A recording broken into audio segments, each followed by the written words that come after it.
Yes, sir. I'm here with my good friend Cedric Singleton. We're just doing some bonus footage right now because I really don't think me and this guy are gonna have any issue with filling up a few minutes to talk to y'all about. Because just it's like when we initially met, we were able to get the motor started and get some things to talk about. So Cedric, how are you doing these days, man? What's popping with you right now? Yeah, I'm doing real good. First and foremost, it's always good to catch up. I know that you and I go now. I can say we go way back. Yeah, man. So and as life be life and time goes by, and it's always good to get caught up from Yes. time to time. So I want to start with that. But things have been going well. As you know, and maybe to the audience, I've transitioned from the corporate world a couple years ago, and I've been on this journey. Coaching and speaking and those sorts of things, and it's started to take off a little bit. And what that Okay. means is it's getting a little bit hectic in a good way. So things have been going pretty Okay. good. Well, let me ask you this, Cedric, because as I was going through some of your information, yeah, I was all up on your, LinkedIn, whatever you got, I was up on there peeking and looking, and just to keep up with my boys, see what I might be able to ask that might be able to amplify your platform. And one thing that I wanted you to tell me, differentiate for me. First, let me say this: you're one of the you're. Let me not even. You're the only person I know that has truly had a role in a company's international growth that did something substantial with it. From what I understand, if I get the company wrong, correct me. I think it was Alpha. Abbott I'm Laboratories. sorry, Abbott Laboratories. You kind of took their international market and doubled it, and that's not a small company. So, and I bring that up because I'm wondering, how does having that level of knowledge feed into helping individuals? Because I guess it gives you a lot of, I feel like it gives you a lot of insight. Speak to that for me. No, that's a great question. And so there were actually two companies, I should say, Abbott Laboratories and Carrier Global. And between the two, the generation went from in the hundreds of millions to a little over 1.2 billion Hmm. in revenue generated over a 10-year period. To give a little context. Now, Sure. to the directly to the question is, how do you then translate that to helping individuals? My role was helping the corporate sales team generate revenue. Hmm. And so, as a sales operations director, you're responsible for creating a strategic plan to do that, right? Got it. So, Mhm. in creating a strategic plan, some of the elements to do that for a sales organization translates to a strategic plan for an individual. And let me kind of, and in shorthand, explain what Mhm. I mean. No matter the organization or the individual, it starts with, where do I want to go? What is my destination? And you have to clearly determine what that destination is, whether you're a company or a person. What do I want to do in the next 2 to 5 years with my life or with my logo, my company? So that's Mhm. the first thing. The second thing is, when I determine what that destination is, now I need to build a strategic plan to get there. With my company, we did that regarding our sales organization and where we wanted to penetrate markets. But with an individual, it's, for example, if I want to be a best selling author, where am I right now and what are the things I need to do as it relates to building a plan to get to that destination? And then the third thing that translates is, I need to then execute that plan. In other Mhm. words, I need to identify the resources. I need to identify if there's any investments, if there's any stakeholders, if there's anyone that needs to help me. What things I need to do to execute that plan, whether it's a corporation or an individual, same thing. So you have to just repurpose those three elements of determine your destination, build a plan, and execute that plan. One is in the corporate space, the other is with individuals.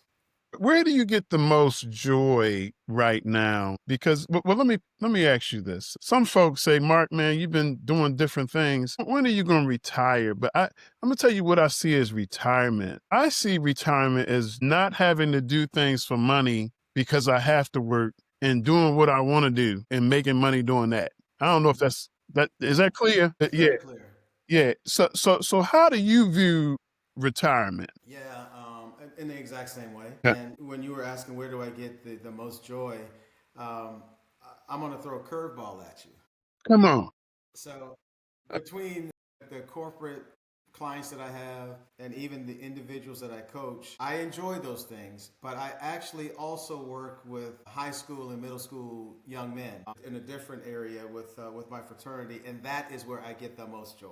Nice. Okay. So I enjoy, don't get me wrong, I enjoy helping corporations and my corporate clients. I truly enjoy helping individuals, what I call level up their lives. But I cannot tell you, Dr. Holland, how much it fills my heart when a young, 12-year-old gets that light bulb going off because we've been involved in their lives and it's something that they had no idea that they even saw as a possibility. Now, because we've been involved in their lives, they might want to do coding or something Mhm. like that. I can't tell you how much joy that brings to me. Now let me ask you this, because there was one assignment that I'm sure there have been many, but I don't know all of the assignments that you've had.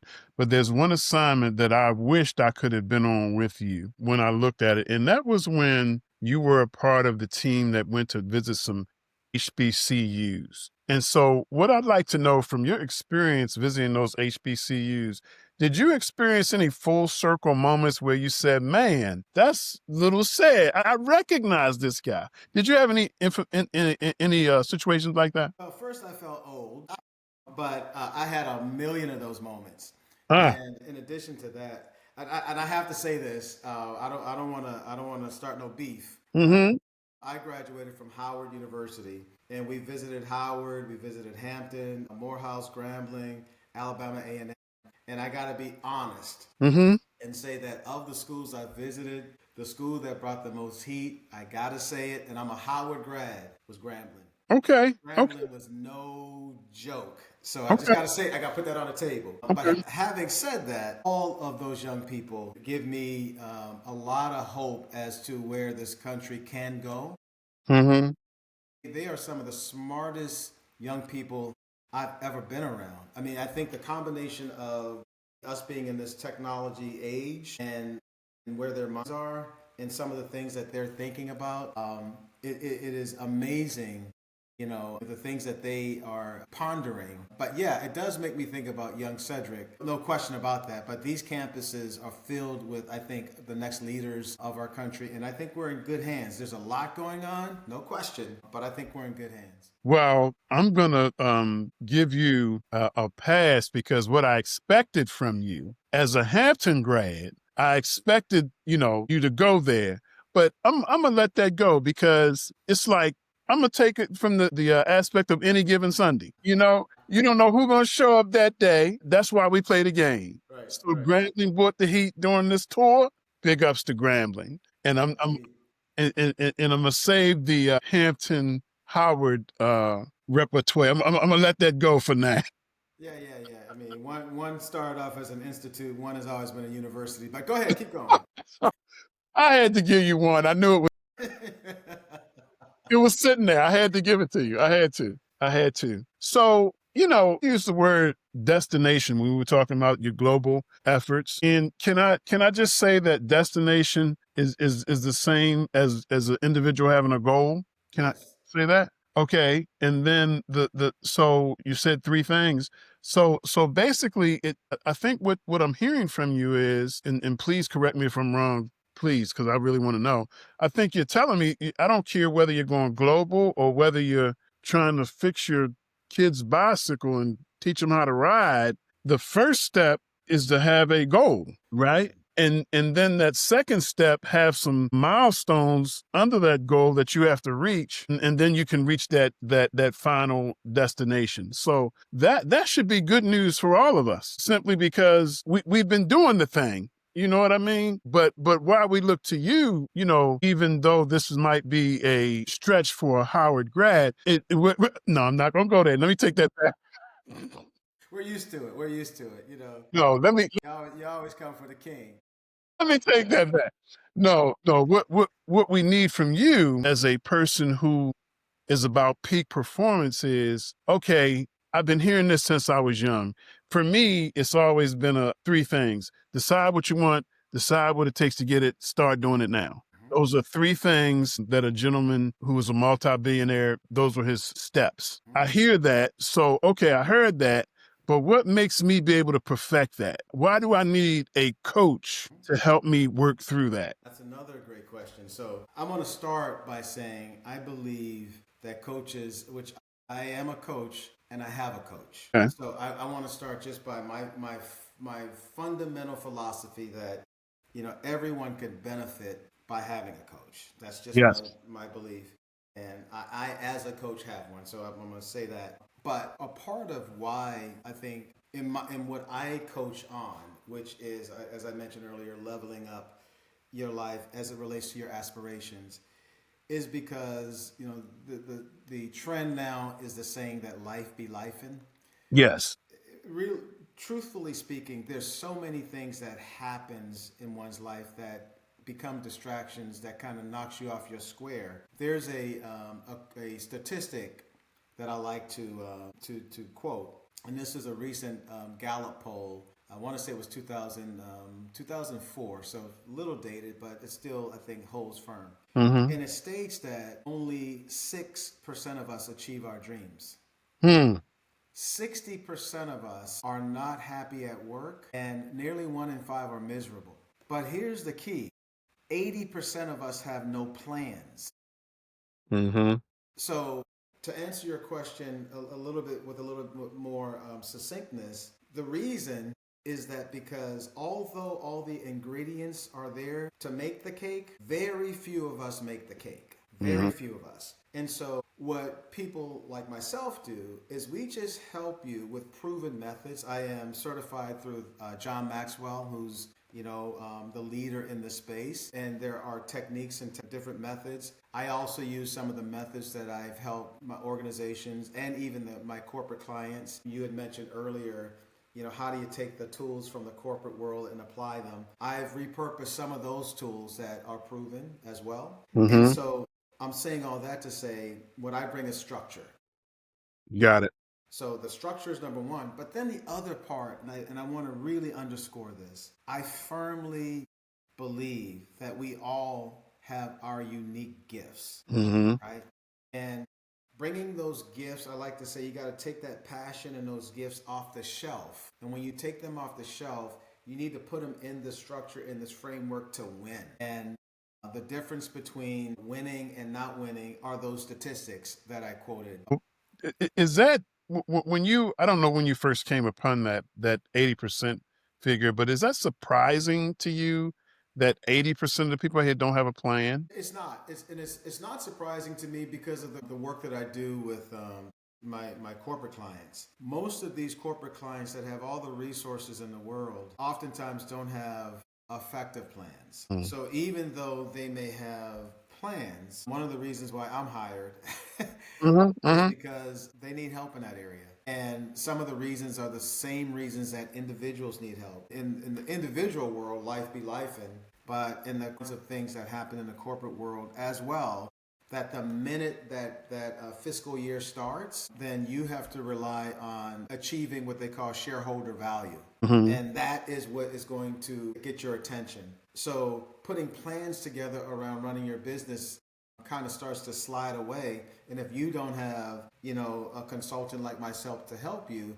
and through no one's fault, you just don't focus on that.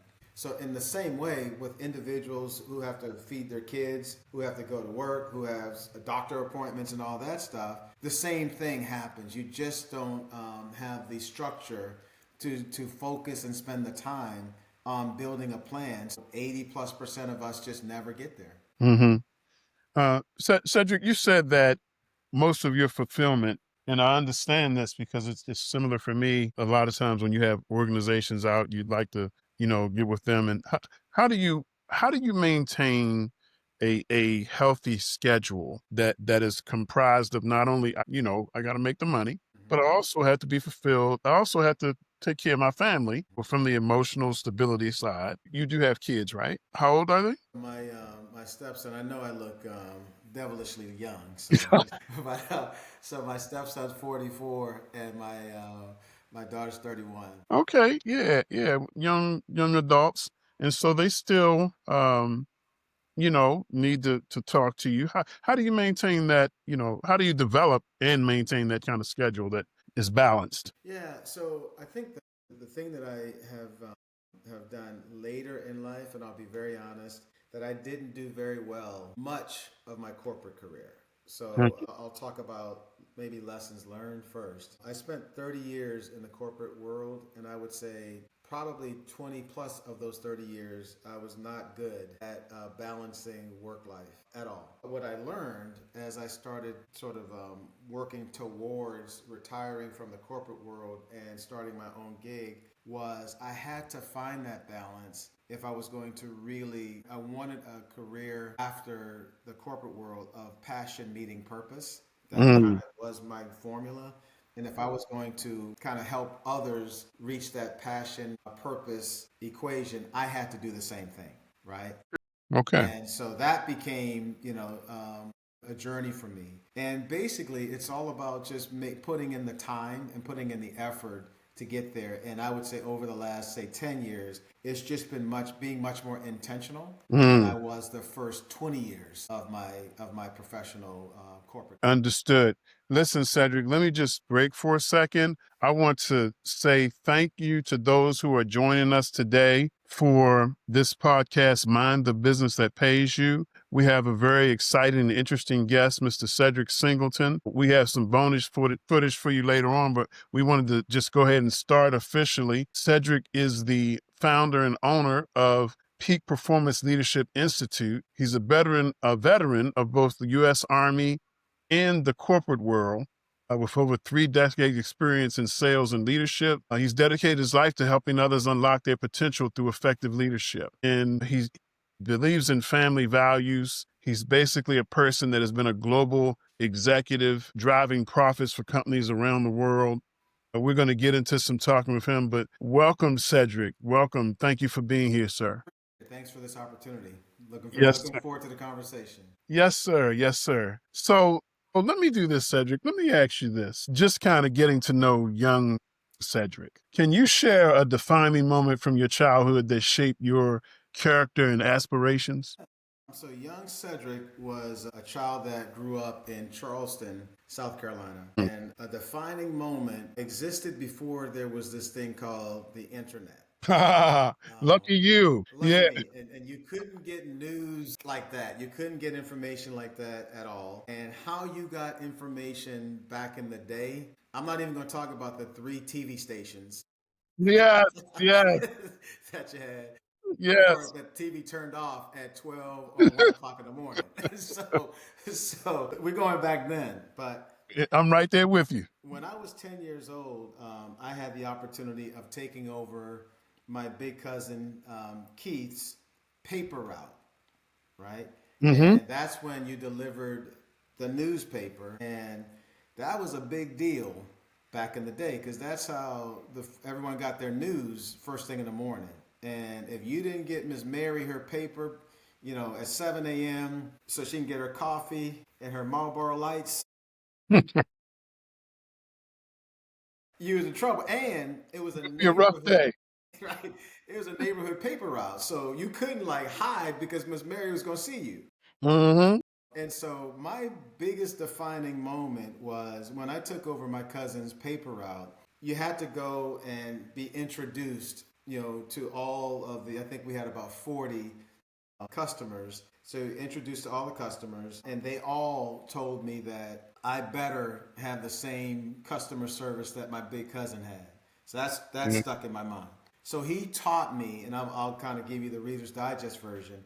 He taught me, how to basically a very disciplined process, a very professional process of delivering papers that I use today in running my life as a professional.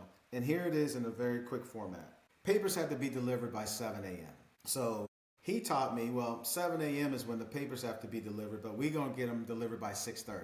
Okay. meaning that you got to back up your clock by a half hour, and you have to roll papers, fold them, put them in the bag, and be ready to deliver them by 6 o'clock instead of 6:30, so they could all be delivered by 6:30. What that taught me, Dr. Holland, was almost 80-90% of the time you're going to be a half hour early. Hmm. That 10-20% of the time when you're running 10-15 minutes late, you're going to be 10-15 minutes early, Hmm. meaning that you're going to be seen as a professional. Yes. And so the lesson that I learned at 10 years old that I carry now at 57 is that practice plus preparation equals professionalism. Hmm. And that, as a kid at 10 years old, was my defining moment from my big cousin Keith, who is my hero from little Charleston, South Carolina. Wow. So he was actually teaching you legacy at 10. That's exactly right. That's awesome. That's awesome. Yeah. Okay. So this might be a little trail on, but what values were instilled in you by your family that have guided you throughout your life and career? Yeah, so I think the first value in my family that guided me was um, you, and I tell my kids this. You represent my Cedric Singleton, so you represent your family name whenever you leave the house.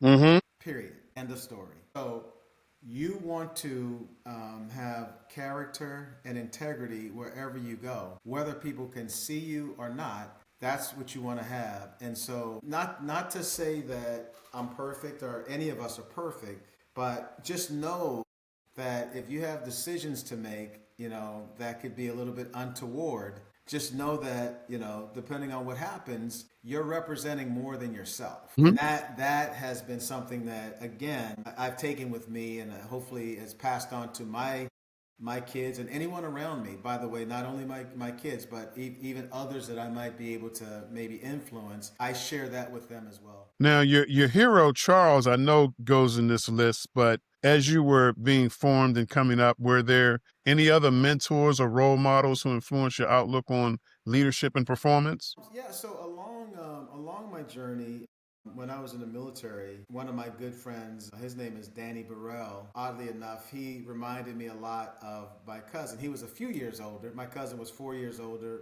Danny is 3 years older. But in much the same way, Danny had that same work ethic. We were both tank platoon leaders at the same time, so we were competitors. Our platoons competed against each other, and he brought the best out of me. I gotta tell, if he sees this, I gotta make him aware that my platoon did beat his platoon. So we did get the top tank platoon trophy. So if he Oh sees my this, I God. just gotta make sure he knows that. Hmm. But that being said, it's because of him that we beat him, because I watched his work ethic and it helped me step up my game.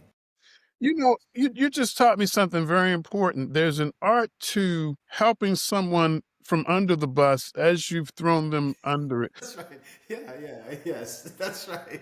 That's right. Um, They're like, did I just get hit? I mean, That's right. But yeah, Mm. but I mean, in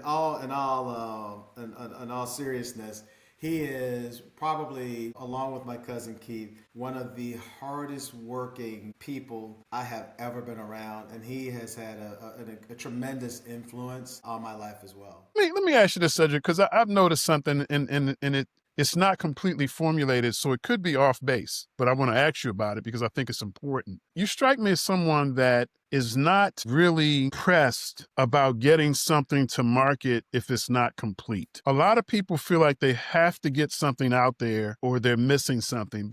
You are, in my estimation, what I've noticed about you, very thoughtful. You make sure that you're eyes are dotted.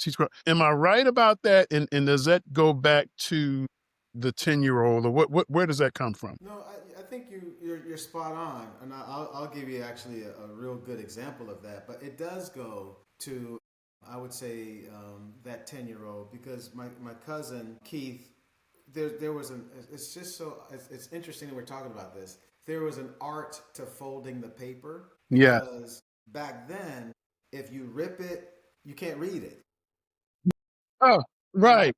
and there was no refresh on your phone. There you go. So you were missing part of the news. So there was an art to making sure that you prepared. I guess that was production, right? On the production part of. So the point that he taught, or what he taught me was, you really want to work on the preparation, right? Mm-hmm. So that when you give Miss Mary her paper, that paper is readable for Mm-hmm. Miss Mary. And so for me, whenever I give someone my product or my service or my solution, I want it to be ready. And a quick, a 1 minute story. When I was in sales, when I worked as a sales executive, we had different products that we could sell, and oftentimes we would come up with a new product. Well, there was this new reagent, is what it was called, that was coming on the market. It was that could detect heart attacks. A CKMB was what it was called, a troponin test. But it was a test that wasn't as automated as our customers were used to. But you could make a lot of money selling this test, like a Got lot, it. right? And so we were told to push this test, right? And I didn't feel comfortable that my customers would be able to get the test out to their patients and without a lot of manual intervention. So it would have tremendously slowed down their laboratory workload. And so I could have, because of my relationship, I could have pushed it. Yeah. There's no question. But I told them, I said, I don't think that this would be good for you guys. If you wanted to test it, you can, but I don't feel comfortable. I could tell you for sure, I probably lost easily 10, 15 grand in bonus. Mm-hmm. But I did not feel comfortable knowing what I knew about that product at that time. And we actually pulled that product off the market for a while until we got it right. So Okay. just a quick story on that. Well, that's something that I noticed about you. Just and can you tell me? I've seen it, but I haven't really experienced it yet. You have a product for individuals that you did bring to market. Can you tell me about that? Yeah. So the product is called Vision Quest.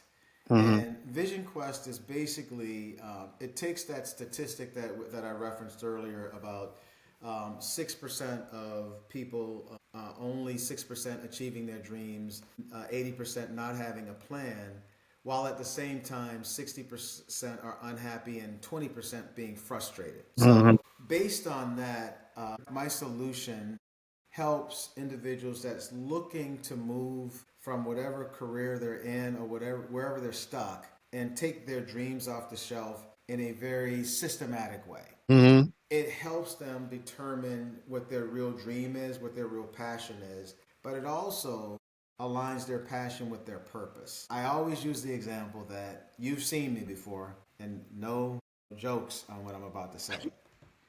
I'm not a 6 foot man, No jokes. No right? jokes. No jokes.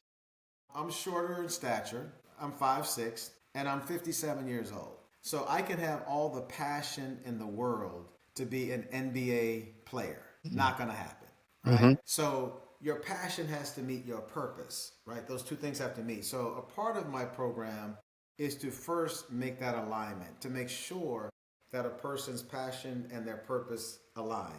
And then once that happens, then we build a plan that's workable. I always call it a workable plan, right? To achieve that purpose and that passion. And then we execute that plan. I am working with a client right now who is moving into an area, and I won't give away the farm here, Sure. but she's going to be working with global leaders, networking space, Mm-hmm. from doing something that was 180 degrees from that, Mm-hmm. all because of going through this process. We had one session where she broke down and cried. She could not believe that she was moving into an area that was going to bring her that much joy. That's awesome. Well, let me ask you, Cedric, when someone, this is called the Vision Quest program that you have, when someone commits to that program, what is the duration of it? Yeah, it's a 90 day program. So it's 12 weeks.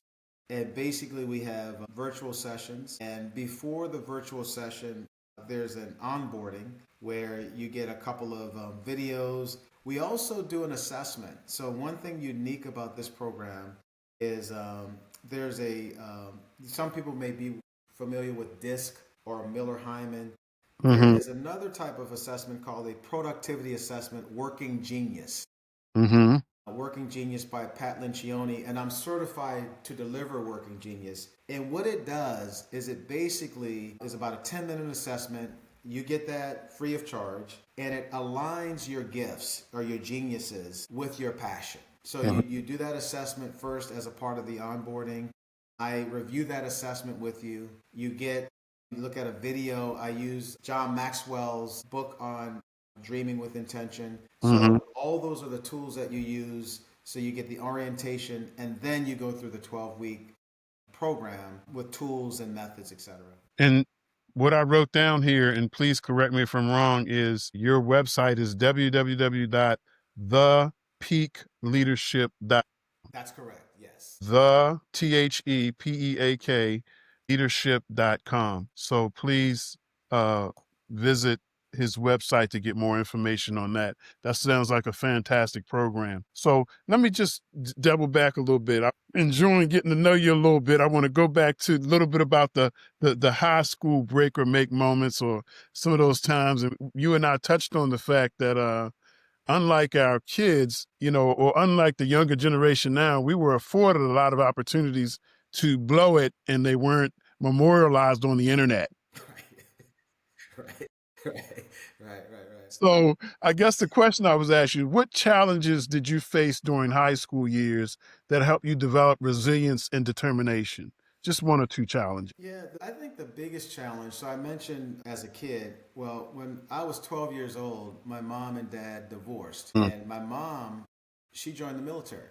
And when she joined the military, we moved from Charleston to the now it's called the DMV. It was Yeah. before it was called the DMV, but we moved up to the DC area. And when we moved up to the DC area, I got bused from. I lived in a place called Silver Spring, Maryland, and I was bused up to Bethesda, Maryland. And when I was bused to Bethesda, Maryland, it was a very different environment than I had ever been around. In Charleston, I was in a school system. I was around a lot of family members that, quite frankly, was pretty much all African American. In the school system, I was knocking it out the box, getting great grades, et cetera, et cetera. A lot of friends. My self confidence was through the roof. When I was bused in Bethesda, Maryland, in middle school, I wasn't really getting the schoolwork. I had what's called a Gullah Geechee accent. Mm-hmm. My confidence was in the toilet, Mm-hmm. and so my make or break moment was when I went home to my mom and I told her I wanted to go back to Charleston. Mm-hmm. And she said, I know things are pretty tough right now, but I've never known you. Mm-hmm. And when she said that, I felt two things at the same time. I felt my mom's love, but I also felt her challenging me. Yeah. Yeah. And that put a battery in my back. Mm-hmm. I started studying for hours every night. I started to, even though I had that accent and I was not all that comfortable, I started raising my hand in class, and I slowly got the work and everything else. And after a semester or so, I got the schoolwork, and my grades got better, and so on and so forth. And then I got my confidence back. But the resilience really came from my mother. Basically, was one who was all about meeting tough moments head on. That was just what it was. And what that did for me, Dr. Holland, was it prepared me for tough moments wherever they happened to be. That happened to be in middle school, but as long as you're living, life, you're going to have tough moments. Yes, sir. So that prepared me for tough moments wherever they showed up. Understood. So this May, I think you got one more in you, so I'm gonna ask you this question. Can you recall a specific experience in high school, other than the one you just shared, that sparked your interest in leadership and inspired you to pursue that career in that field? So I do have one more in me. So my mom, when I was going into my junior year, she was stationed. She was reassigned to Germany, and I didn't go with her to Germany. I went back to Charleston to graduate high school, and I joined both the wrestling team and ROTC, our junior ROTC. And in both of those organizations, I was pretty much assumed different leadership roles. Okay. And it was the first time, really, in both settings that I was in those leadership positions. For the wrestling, it was more from performance. I mean, I was always a competitive cat, and I think it Mm, was through that leadership kind of showed up. sure. And in junior ROTC, they're just positions that you're able to get into, and then leadership shows up. But in both of those settings, I started to realize that others kind of saw me as a leader, and that gave me more confidence in being a leader, and so on and so forth. Understood. Understood. So let's just touch on college a little bit. Did you actually pledge undergrad or grad? You pledged I pledged grad. I pledged grad. you pledged grad. Was there the decision there where you what made you? Yeah, pledged grad. Yeah, very good. Money. I So get it. I yeah, get it. I I get was. it. So the biggest thing was I was on a trustee scholarship at Howard. Mm-hmm. And so my family couldn't afford the tuition if I wasn't making the grades. So And so you had to buckle down. I had to, yes. And I had to do it I had to do it in 4 years or we wouldn't be talking. Yeah, yeah.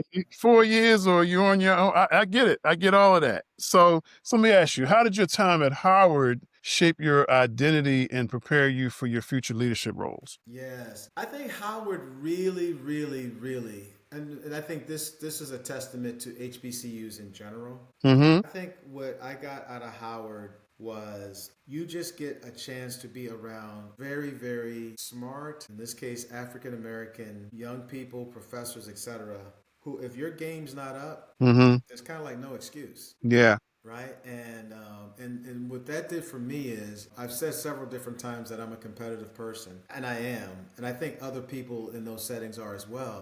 You just see what good looks like, and you just keep, it steps your game up. And for me, that's what it did. I mean, Yeah. when I was in ROTC at Howard, and it was like a fish in water. I mean, I loved the environment there. And then on campus, all the different impromptu conversations on you name the topic, and there were conversations that kind of went deep, right?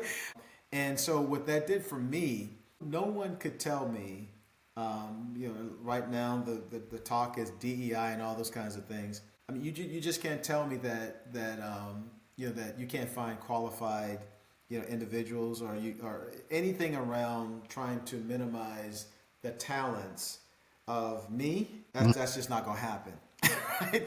Yeah. Right. And so I think that armor came from being around so many talented people with the game at such a high level Yeah. that once I got into, say, the corporate world or the military or in any space, to me it was just so it would just not be a believable thing when you tell me anything that had to do with me not being ready for prime time. I feel that, man. Listen, anybody that went to Hampton around the years that I went there, early 90s, I know I'm an older cat, but anybody that went around those times, you would hear them. If you said, was it anybody that stood out as an educator that might, you know, there were a couple voices, Miss Knight. People say, oh, Miss Knight, Miss Knight, Mr. Fluker, Greer Wilson. You would hear certain names that came up.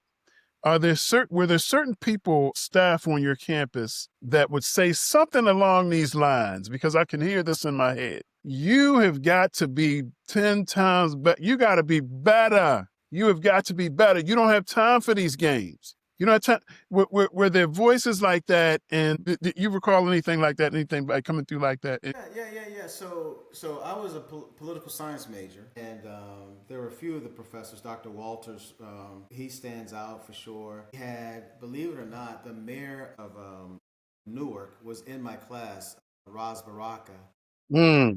and he was actually in charge of a protest on campus. But it was a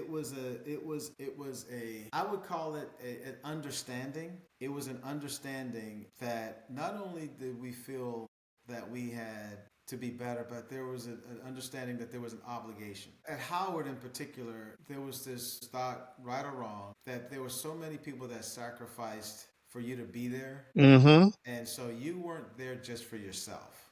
Yeah. Yeah. Right. You were there on behalf of the community to do bigger and better things. And so that was a sense of responsibility that when you were there as well. And so that feeds into that for me personally, that fed into, like at this stage of my life, especially when I'm around HBCUs or around the teenage and middle school kids, talk about full circle. Now, more than ever, is in my head more than anything now. I go back to the 80s Mhm. now, back on who all the people that poured into me at that time, and even when I was at Howard, I feel such a responsibility to pour into these young people. Well, it probably was not noticeable to anyone, but it just came back to me when you were talking about the particular client that you have right now. You mentioned that they were venturing off into something bilingual, and I love that. And so, what I want to ask you is just emphasize myself is that being a part of an HBCU community does not in any way impact your ability to help those that are outside. In my mind, it enhances it Yeah. because you have a very unique experience. Am I being clear? Can you speak Yeah. to that? I would even add to what you're saying. I need to correct me on this stat, but I think I'm close. HBCUs typically have more non African American students than PWI non-European students. So if you did that Yes. distribution, so Yes. it's much more diverse, I guess, Yes. is to say. So that's number one. Number two, more international. So when you're talking about specifically the continent of Africa, but in addition to that, you're talking about the Caribbean and things like that. So when you're looking at the different experience that are just in the HBCUs, before we get to the other part of the question that you had, but just in the HBCUs themselves, you have such a global presence Yes. of experiences that are in the HBCUs. And I think because of that is the other part of what you were saying is then what you're able to contribute to the greater society is much more complete, Yes. when you're in different spaces as well. So I think to your point, for those that may not quite understand, just how full the HBCU experience can be, for quite frankly, for society overall. I mean, I just think that it's becoming less of a hidden jewel because there's so many people that now are going, they're overflowing. Yes. Yes. Yes. But there's so I can speak for hours about the value that HBCUs bring to society, Mhm. and I'll leave it there. But to your point, I think because of the experiences that they are afforded by those that come to HBCUs and the experience that society is afforded by HBCU students, what they contribute, it's such a reciprocal relationship that benefits all. Absolutely. I really need to tell you something. Somebody said something to me that I guess it was kind of a blind spot. I've had some John Maxwell, Les Brown, different people in my life. And when I was in their space, I would very, very hard with gusto. This is I'm here, I'm this, I'm that. They're with me, and somebody just stopped me one day. They said, "Mark, listen, you brought a lot to the table before you even met them." And I was like, I hadn't really thought about that. And I bring that up because you are a very humble individual. And even with me, you'd be like, big bro, and this, that, and the other. But I need for you to know from me that if I have to go to battle, I don't see you as one on the second tier. I see you as one by my side. I had this bishop. His name was Bishop. I'm sorry, I can't recall his name right now. He was in New York. I was going to say Montgomery, but that was my bishop in Baltimore. But this particular bishop, he used to talk about an andros. An andros is a fully grown man. His hands are fully grown and his muscles are made out of his mind is, I see you as an andros. And so I want you to see yourself in that way because in a lot of ways you're developing some fantastic programs and you're doing what you're doing. But in many ways, you're simply taking what God has already developed and you're putting it in another facet of your life. So you are a powerful individual who I'd go to battle with any day. And I just need you to know that. So let me, before you cry, let me ask you another. Trying to make me cry, man. Don't do that. Let I me evidently ask. took a bet with somebody. So I'm gonna make this brother I'm cry. gonna get him. I'm gonna get him. Nah, man, that's from my heart, brother. I That's from my appreciate it. heart. You know, we met. Here's how I know if and this is no shot at nobody else, okay? But here's how I know if something is going to be a relationship of substance. If I could not talk to you for a year and we get on the phone and it seemed like we talked yesterday, yeah, Yeah. it's something there, and that's how I feel with you. Because we get on the phone and got to guess. All right, man, it's been an hour. I mean, we got to go. I mean, we Yeah, we yeah, still yeah. we still got lives, man. Yeah, yeah, yeah. Yeah, yeah, yeah. So I consider you a friend, man, and somebody who I'd battle with. But let me ask you this. What advice would you give to young professionals aspiring to become leaders based on your experiences as a CEO in different firms to this, up to this? Yeah. So it kind of goes back to my general philosophy that we all have unique gifts, right? So I want to start there. You know, and you got to find it for sure, and you can't be delusional, right? You Yeah. got to find that gift. So start there. So say you found that gift. That's the first part. And the advice that I would give, especially in this environment right now, is to be an influencer tomorrow and make $2 billion by Thursday. Right? Hey, yeah.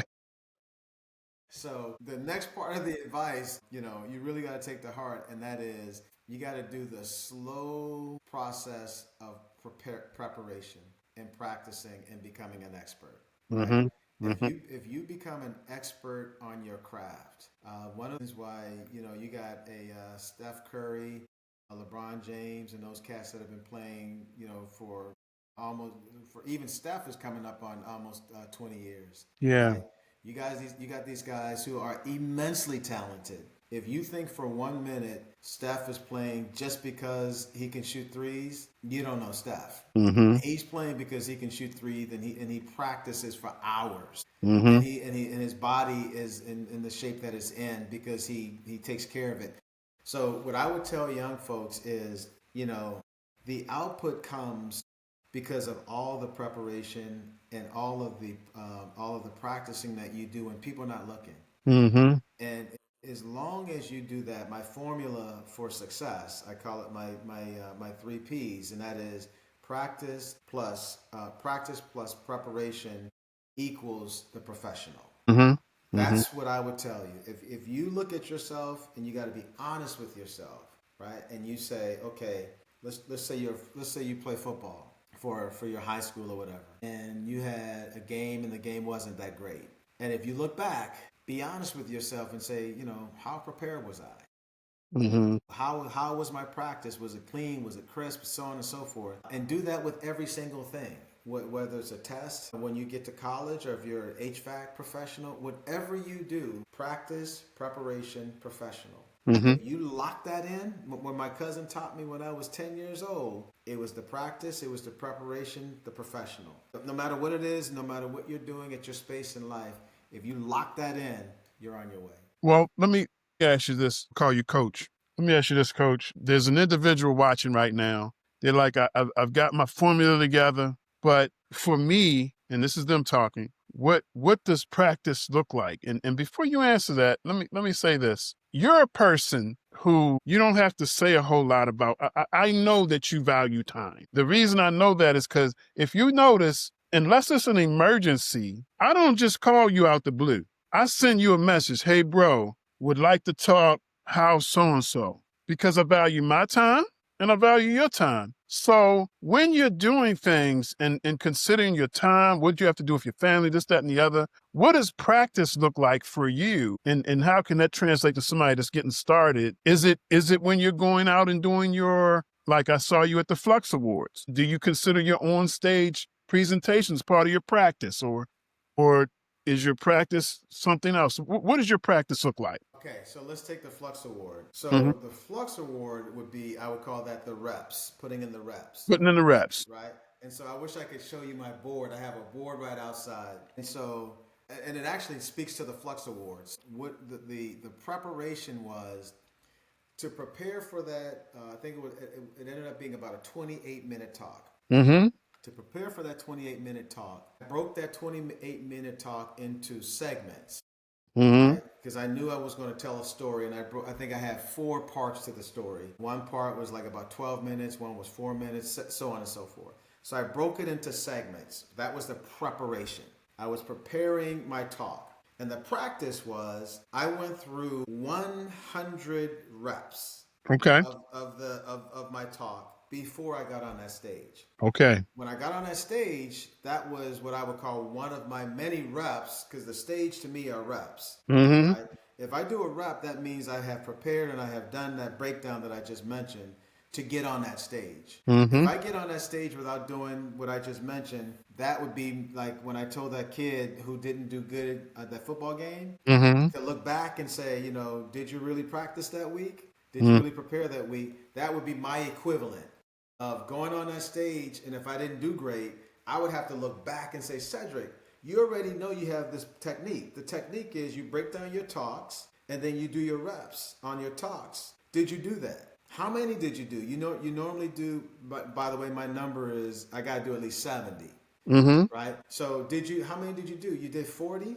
Okay, you were below your, so on and on and on. But so practice to an individual would be a version of what I just described for them. Excellent. Thank you for sharing that. Just a little bit about family involvement in your business. Is your family involved in your work in Peak Performance Leadership Institute? And if not, cool. But if so, how do they, contribute? No, I don't trust those jokers. No, I'm just kidding. No, I'm just, I'm just, I'm kidding. I'm kidding. I'm joking. Family, I'm joking. No, no. So yeah. So in a couple of ways. So when my business started, I relied heavily on my nephew to do a lot of my content work. Mhm. Now, I am getting some of my content work done a little bit more professionally now, kind of promo looking content, Mhm.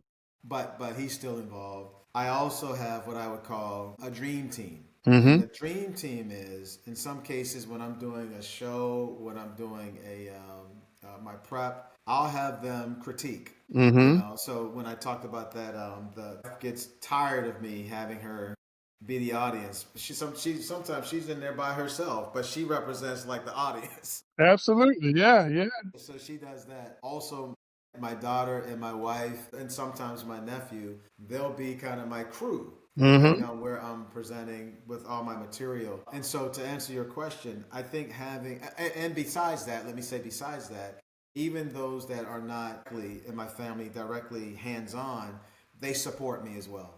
Mhm. They may buy tickets for different things. They may Sure. all that stuff. So they absolutely are a part of this thing, Mhm. 100%. And without question, as needed, they're there. And I don't, I can't, my cousin Keith, when I am eventually going to be on stage in Columbia, South Carolina, close enough to Charleston. He'll definitely be in the crowd. He'll definitely be the keynote centerpiece of my keynote, I should say. Sure. And Sure. I'm looking forward to that. That's going to be another one of those. What do they call them? Come home. Full circle, full Full circle. full circle Now I'm moment. gonna try. I don't know if this will work because my cousin Keith, I don't think I've ever seen him cry. I'm gonna try. You know what? He's not going to do it until he gets home. He's Right, going to right, hold. He's yeah, going to hold it. He's going to hold it. Yeah. Well, listen, man. I got one more question for you, and then I'll, of course, give you the opportunity to cover anything that we may not have covered that you might want to put out there that's coming up or something like that. But my question for you: you've had a very impressive career. You've received all kind of awards and recognition. Give me two awards that you've received that were extra special to you in your heart and why? yeah. I think the first one was when I left the military. I left the military when my wife was pregnant, and I left the military to go into a very different career field, sales and healthcare. My wife wasn't really on board, but she supported me. She was the first member of my dream team. Hey, nothing like that. I love it. And so there was a lot of, although I was fully, kind of 100% this is going to work, until it works, there's a lot of people that are like, man, Cedric took his family out of this very secure career of the military, and now he has them going from, Colorado down to South Texas and all that kind of stuff. And his wife is pregnant. What is he doing? Yeah. So my first award was when I, won President's Club, from my first territory after leaving the military. And my wife and I got, an all expenses paid vacation to Hawaii, Mm. from that decision. So it was because, it was a very, very fulfilling, I guess testimony that this was the right decision. I think, I would say my second was one of the hardest jobs I had was in healthcare selling what we call capital equipment, Mm-hmm. which are the big boys, the multi-million-dollar pieces of equipment in the hospital laboratories. I had been promoted to sell our hematology products. And I started off rough. I mean, I started off like it wasn't going to happen. Mm-hmm. And I was selling in a pretty challenging area. My territory was Mississippi, Tennessee, and Arkansas. Oh boy. Okay. And All right. so the challenges that go along with that, right? Yep. That's Yep. where I Yep. was. That was my area. And after a lot of resilience, let's just call it, when I was able to reach number 3 in the company and go back to President's Club this time selling capital equipment, that was my own personal victory. Because I will be very honest, I had gone through a period where I doubted myself. I gotta tell you a very quick story there. Remember when I told you my mom told me that she never thought I'd be a quitter? Mm-hmm. So there was a gentleman, his name was Jim Walton. Jim Walton was our sales leader at the time. He was a very successful African American in the company, and a lot of us, he was our mentor. And I told Jim, I called him and I said, Jim, I don't feel like I'm getting a fair shake here. So I'd like to change my territory and go somewhere else because I'm here in the Mid South, and I think that's the problem. Mm-hmm. And Jim told me, he said, Cedric, if you think this is the issue, I can make it happen because he was in that Mm-hmm. position. He says, but I just got one question for you. What will be your excuse if you don't do it wherever I take you? What will be Okay. your excuse? Yeah. And I heard my mom all over it. I get it. Yeah. And I sat down, and just like when I was in middle school, when my mom said, "I'm not that," I never thought you'd be a quitter. I buckled down, and I just kind of got on that horse and got going. Yeah. And so, in both cases, I had some people that really challenged me to meet that moment. So, yeah, what's crazy, Mark? Hmm. I had not thought about that in 20 something years. You made me think about it. But yeah, I hadn't connected those two things, man. Yeah. Hey Wow. man, let me tell you, brother, this has been very enjoyable for me. As you know, I'm on the mend, and people say, well, Mark, why are you, still doing things? Because when I still do things, it helps me take my mind off what some of the stuff that's going on, and I can move on and I can enjoy myself. So you have added to my day, sir, and I appreciate it. And for all of those of you that joined us today on Mind the Business That Pays You, thank you. I want you to subscribe. I want you to become a part of it. We're going to be getting out some pieces of this. We want you to share it. And until we meet again, I want you to mind the business that pays you. And don't go away, Cedric. I need to talk to you for a few minutes. But thank you so much to our guest today, and have a fantastic day.